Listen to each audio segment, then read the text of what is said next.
Welcome students. In today's class we shall be learning about the various types of anemia. These are a kind of disorder of erythrocytes and what is their significance. So now let us start with the different types of anemias. So what are the different types of anemias? Number 1, anemia of blood loss or anemia due to blood loss.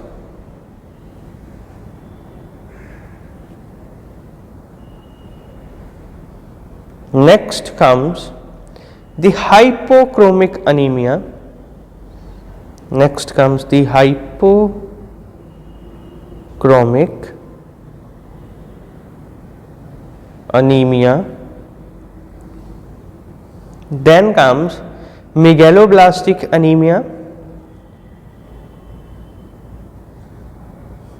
Megaloblastic anemia. Then comes pernicious anemia. Pernicious anemia.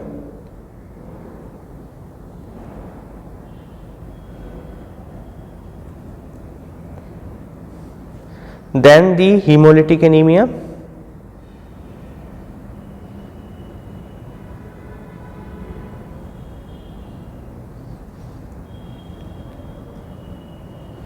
Then the sickle cell anemia.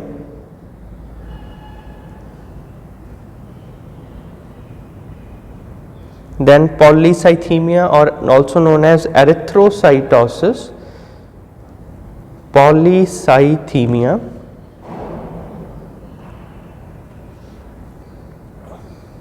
Also known as erythrocytosis.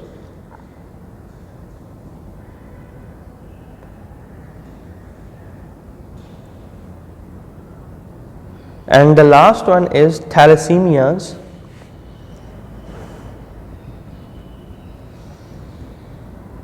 So this is a special kind of anemia, thalassemia. So these are the various types of anemias we are going to discuss in detail. So I hope some of you may be familiar with the various anemias already. Now let us start with the anemia of blood loss. So number 1 is anemia of blood loss.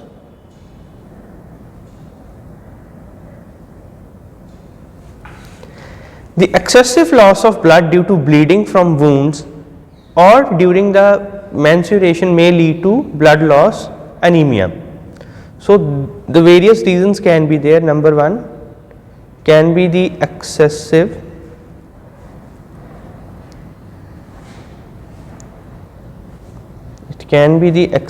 bleeding of wounds. Any major trauma may be there, or during menstruation in women. This may lead to anemia of blood loss. Then acute blood loss leads to shock. Another thing is there, acute blood loss may lead to shock or also known as hypovolemia. Also known as hypovolemia rather than the anemia. So chronic blood loss is that when the blood loss is slow, the iron stores are depleted. So this may lead to iron deficiency anemia. So other thing is the chronic blood loss.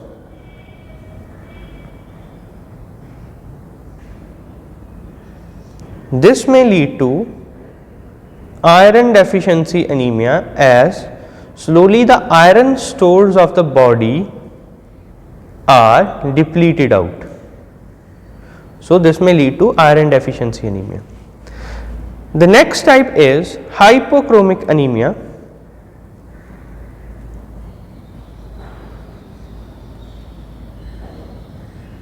The next type of anemia is hypochromic anemia.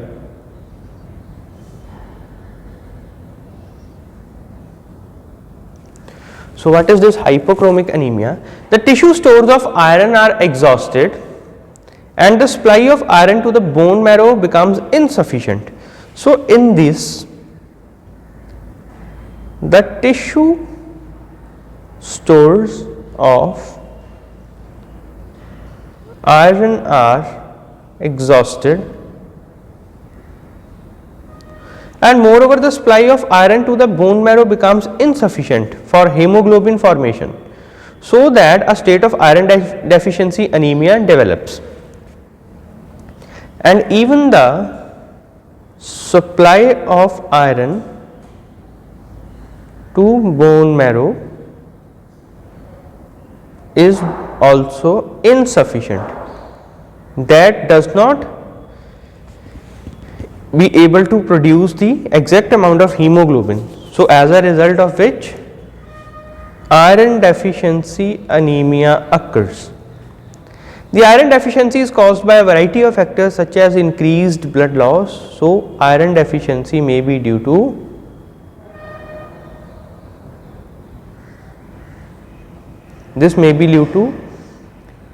increased blood loss,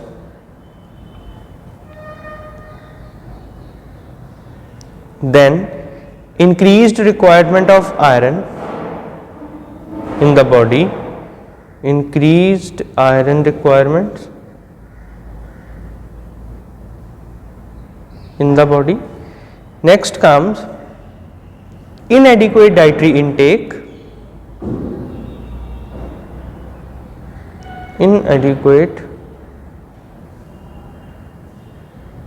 dietary intake, and the decreased intestinal absorption of iron may also be there. The fourth point can be decreased intestinal absorption of iron. So these are the various kinds of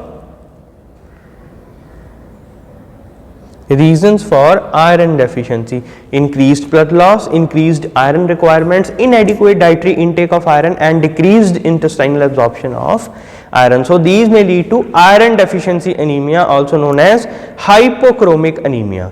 So next, the third one is megaloblastic anemia.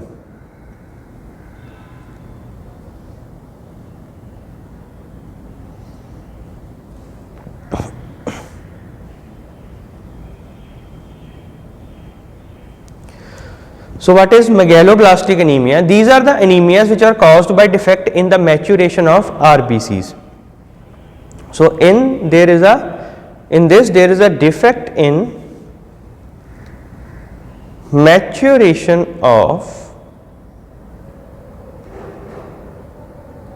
RBCs. RBCs are not properly matured. For maturation, vitamin B12 and folic acid are essential, and hence the deficiency of these may lead to the condition of megaloblastic anemia. So this may occur due to deficiency of vitamin B12 and folic acid, as these are quite important for maturations of RBCs. The megaloblastic anemia is characterized by presence of abnormal, large, nucleated erythroid precursors known as megaloblast. As we all know that erythrocytes are non-nucleoid cells, but in the megaloblast these are large, abnormally nucleated erythroid precursors called as megaloblast. The clinical features are, the clinical features include mild jaundice. Mild jaundice may occur, then excessive weight loss, anorexia or low oxygen in the body.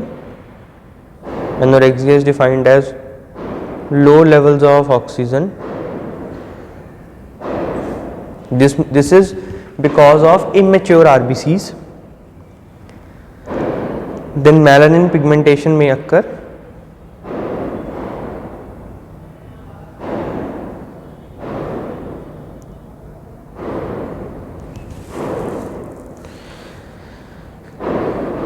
And sometimes neurological disturbances are also there.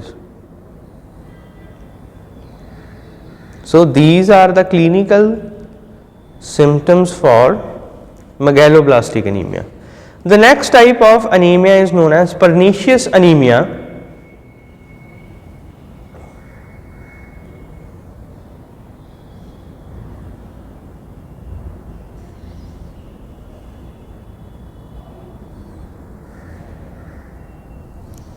This is known as pernicious anemia. It is caused by absence of intrinsic factor which is normally secreted in the gastric mucosa and is essential for absorption of vitamin B12. So this is due to absence of intrinsic factor which is responsible for absorption of vitamin B12, which is responsible for absorption of vitamin B12. So due to the absence of intrinsic factor, the vitamin B12 is not absorbed through the gastric mucosa of intestine, and this may lead to immature development of RBC. So in turn this leads to, or this affects maturation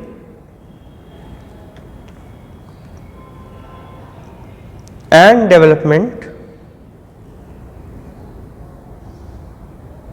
of RBC. Maturation and development of RBC. So much so that the symptoms of the blood profile similar to that of megaloblastic anemia are produced. So it is somewhat similar to the megaloblastic anemia. The clinical features include, so the clinical features or the clinical pathology of this is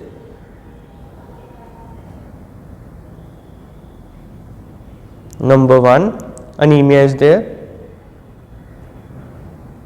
then neurological abnormality. So it is somewhat similar to that of megaloblastic anemia.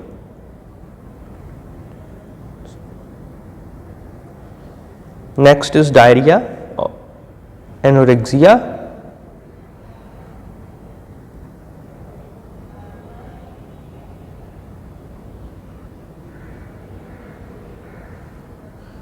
then weight loss and hemorrhagic manifestations are also there.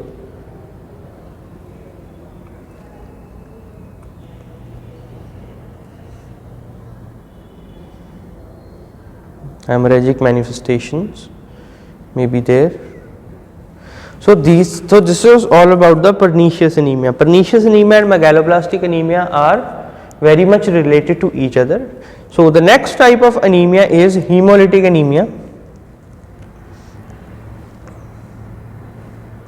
The fifth type is hemolytic anemia.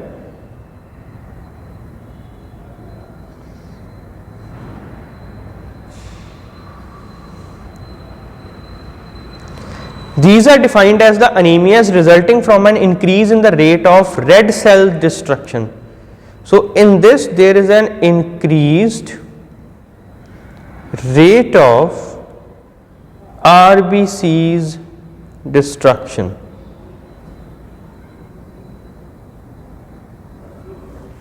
Normal lifespan of RBCs we all know is 120 days, but there is an accelerated hemolysis. So either the red cells undergo lysis in the circulation and release their contents into the plasma. So in this, the RBCs undergo lysis in the blood circulation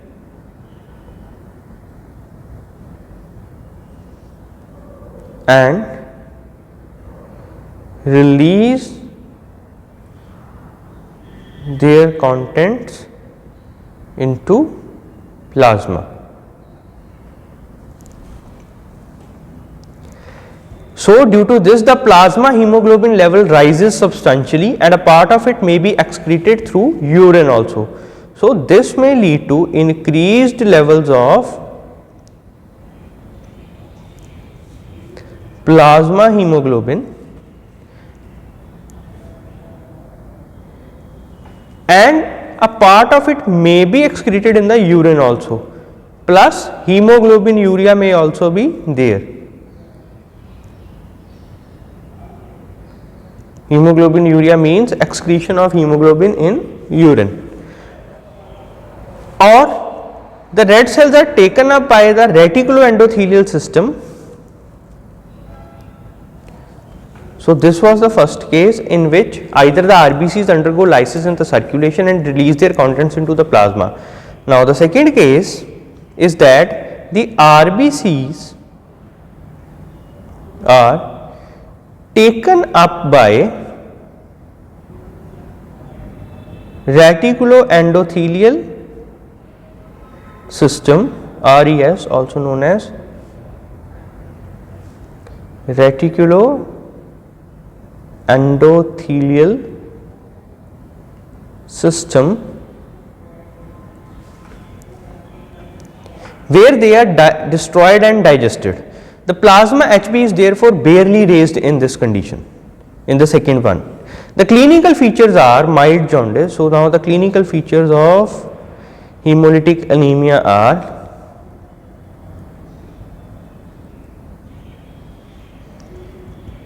mild jaundice, number 1.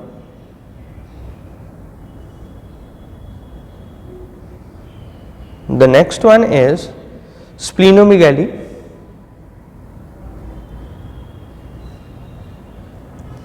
That is enlargement of spleen. Then comes the hemoglobin urea.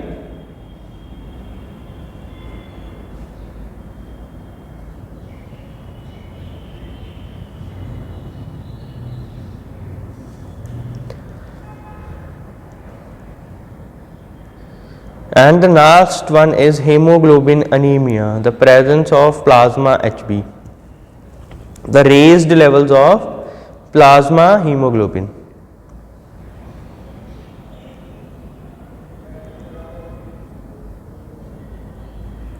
The hemolytic anemias are caused by a number of factors such as immunological reactions. So, the factors responsible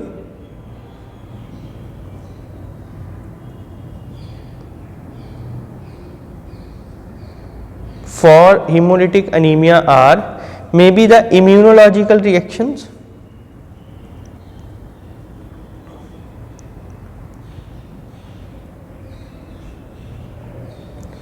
or this may be due to any kind of infections of red cell membranes such as phagocytosis,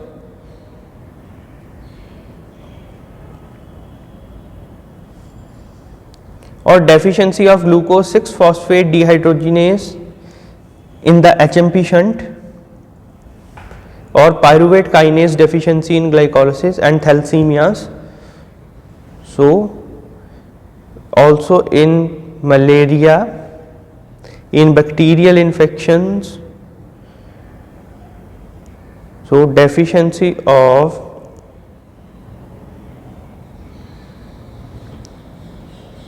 glucose 6-phosphate dehydrogenase may also lead to hemolytic anemia. So, the next type of anemia is sickle cell anemia. It is a very common term and many of you may be knowing about it.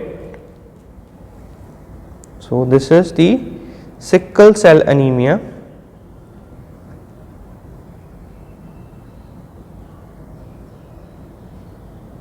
So, in the sickle cell anemia, it is a hereditary in nature in which an abnormal type of hemoglobin called sickle hemoglobin is present in the cell.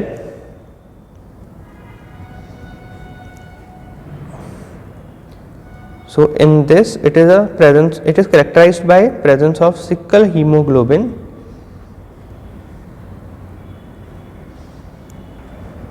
in RBCs, and this is a type of hereditary disorder, or it is a kind of genetic disorder, we can say. This occurs due to a point mutation. So due to this, the RBCs become sickle shaped and the oxygen carrying capacity becomes less. So such red cells are fragile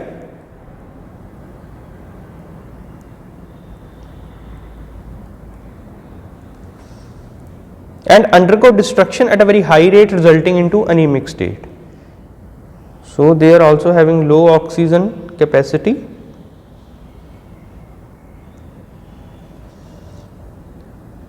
And moreover, these sickle shaped cells are unable to pass through small blood capillaries and hence block these. This results in the loss of blood supply to vital organs and hence their damage also. The next type is polycythemia.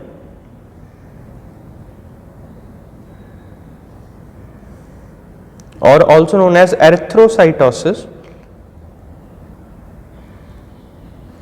Polycythemia means increased concentration of RBCs with a corresponding increase in HP level, with also increase in hemoglobin level. It may occur due to several causes such as high altitude. So the factors responsible are such as high altitude, cardiovascular diseases, heavy smoking may also lead to polycythemia, heavy smoking. The clinical features are headache, weakness, tiredness, increased risk of thrombosis and hemorrhage. So it is mainly characterized by increased risk for thrombus formation or thrombosis, increased risk of thrombosis.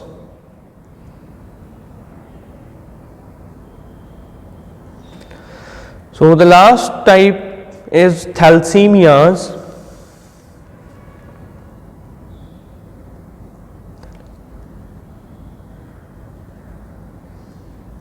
So what are these thalassemias? These are a group of hereditary disorders in which there is a reduced rate of synthesis either of alpha or beta globin polypeptide chain of hemoglobin. So first of all, it is a genetic disorder or an hereditary disorder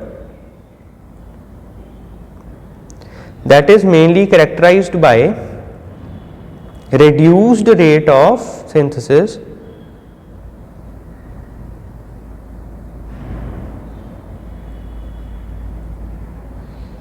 of either alpha or beta globin, alpha or beta globin polypeptide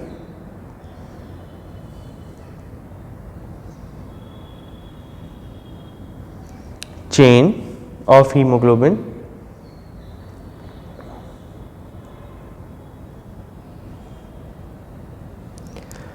The clinical features involve, or the clinical features and symptoms are: number 1, that is anemia that starts appearing within the first 4 to 6 months of life. Then comes enlargement of liver and spleen.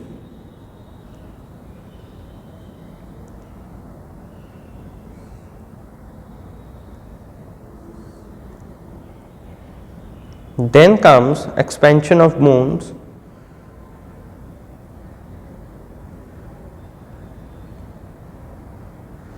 and also the iron overload due to repeated blood transfusions. So in this case the blood transfusions are necessary, so this may lead to iron overload.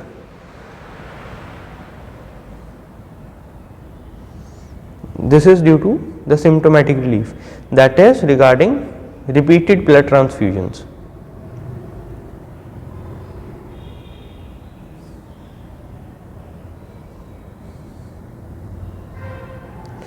So I hope students now this is clear to you all, the different kinds of anemias.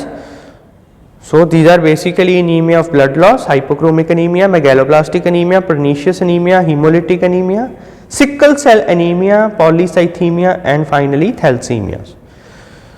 So I hope now you can easily understand the basic concepts of various types of anemias.